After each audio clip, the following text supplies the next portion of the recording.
हम देर कर चुके हैं, अर्णव ने चिंतित होकर कहा। तभी एक भयंकर गर्जना हुई और गुफा से राक्षस महाकाल प्रकट हुआ। हा हा हा, वर्षों बाद में मुक्त हुआ। अमृतपुर राज्य अपने वैभव, नीतियों और अपार धन संपदा के लिए प्रसिद्ध था। राजा विक्रमसेन अपने न्यायप्रिय स्वभाव के कारण प्रजा के प्रिय थे। उनकी एकमात्र संतान राजकुमारी सान्विका जितनी सुंदर थी, उतनी ही निडर और जिज्ञासु भी। राजमहल में उनका जीवन किसी सोने के पिंजरे में बंद पक्षी की तरह था। वह हमेशा चाहती थी कि उन्हें इस दुनिया को जानने और समझने का मौका मिले। उनका मन हमेशा महल की चारदीवारी से परे फैले जंगलों की ओर भागता।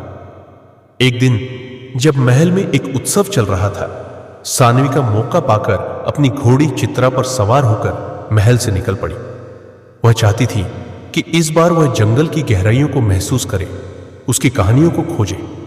लेकिन उन्हें क्या पता था कि उनकी यह जिज्ञासा उन्हें एक रहस्य से जोड़ने वाली थी।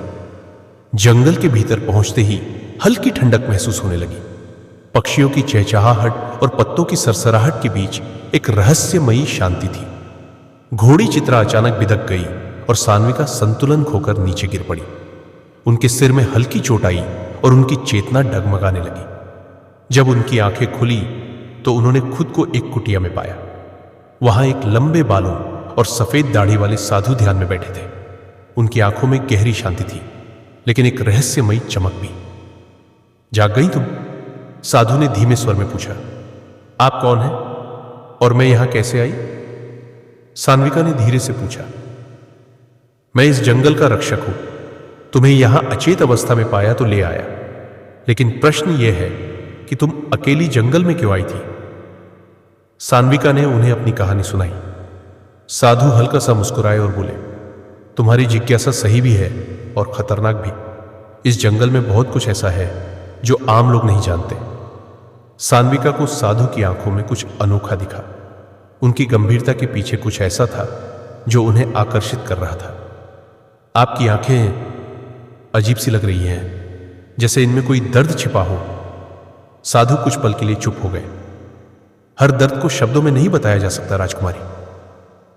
सान्विका को यह सुनकर अजीब सा महसूस हुआ। उन्हें नहीं पता था कि यह कैसा एहसास था, लेकिन इस व्यक्ति की रहस्यमय उपस्थिति उन्हें बांध रही थी। क्या मैं आपका नाम जान सकती हूं?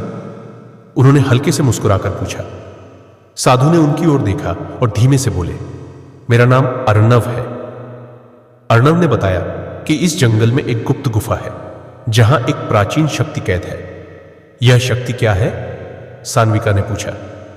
एक राक्षस जिसे वर्षों पहले एक महान योद्धा ने कैद किया था, लेकिन उसकी मुहर अब कमजोर हो रही है। सान्विका को अर्णव के शब्दों में अजीब सा आकर्षण महसूस हुआ।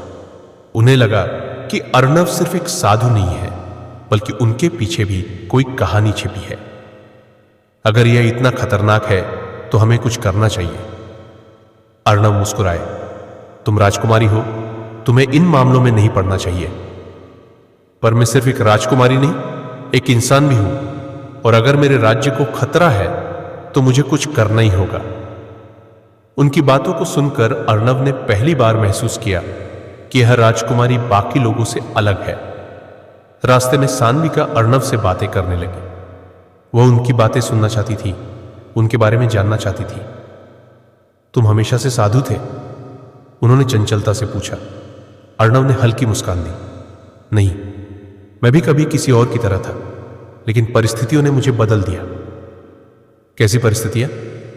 अर्णव कुछ क्षण चुप रहे, फिर बोले, कभी सोचा है कि प्यार भी किसी को भटका सकता है? सान्विका को यह सुनकर झटका लगा। आपका मतलब? अर्णव ने उनकी आंखों में देखा।